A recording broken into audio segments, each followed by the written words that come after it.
is talking about pick execution and what considering fulfillment, what is the biggest priority? Pick execution was the biggest one, not surprisingly, because that drives the most cost in the entire transaction. And the question is to what how big of an element is process or change management? And I view this as a chicken and egg kind of problem. And if you have poor features and a poor process around picking, you're going to have poor engagement. But I do agree that store leadership and the culture around omnichannel excellence is extremely important in driving this. If that's not there, I don't care how good the features are, you're going to suffer on your fill rate, your pick time, et cetera.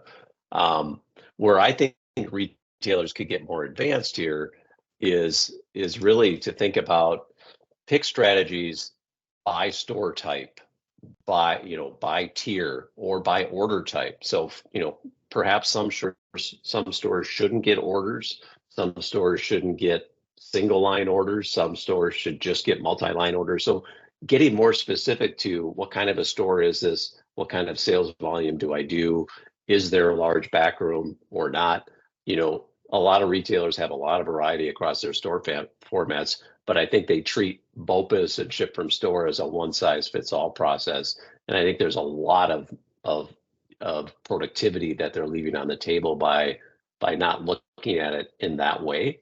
Yes, you need good picking tools and strategies, but it's also, those can vary by, the amount of volume that's flowing through that store. And then you just said, Dave, that's a completely different element. Is like, okay, now I've got this business opportunity around picking that I need to unlock.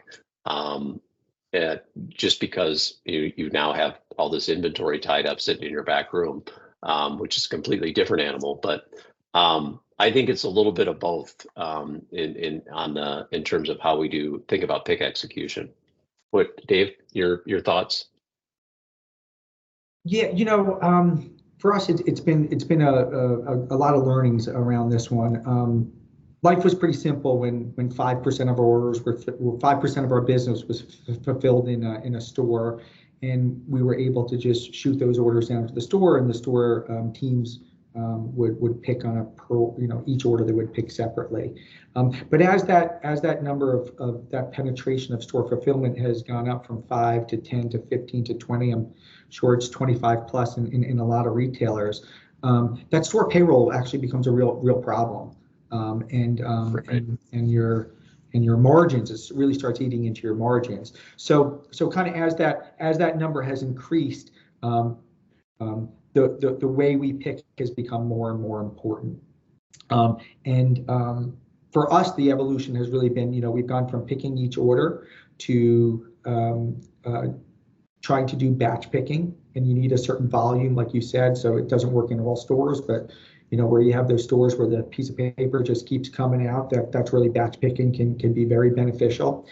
And then really the next piece of that for us was really managing location. So not all of us retailers are like Home Depot, and we know exactly where everything is on every shelf. Every shelf isn't every aisle isn't numbered, and every shelf isn't labeled. So really getting to where every shelf becomes a label and where everything is super important to helping your batch pickers.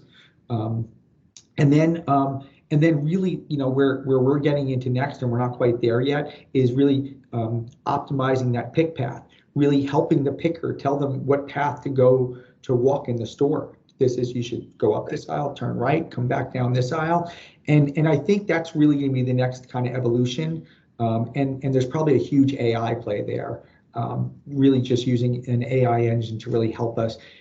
It should be deciding, should we be picking in each, should we be batch pitching, what's the optimal path that we should go into the store. So once we're able to have all this data available, really feeding it to some type of machine learning and have it telling us how we should batch is probably the future of where we're going.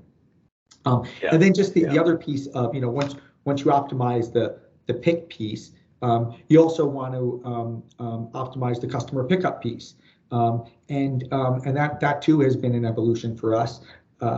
And I think we all start out by telling our customer that the order is ready for pickup. But I think where we're able to really get above the table stakes for us is allowing the customer to come back and tell us when they've arrived. And then really the next piece of that is detecting as they're driving to the store, and Right. us we know 5 minutes before we get there. And that's not just for our customers, that's also for the DoorDashers and the Ubers actually doing the deliveries for us. So for us, I think, and I guess that's kind of the theme of my story today. It's all an evolution. There's probably no right answer to this. It's just where we all are in these maturity curves. It's really about, you got to focus on the picks execution, but then also on the customer experience pickup part of it too, and really just make sure you're sprinkling optimizations across the board, and then really looking forward to AI to really helping out with some of that.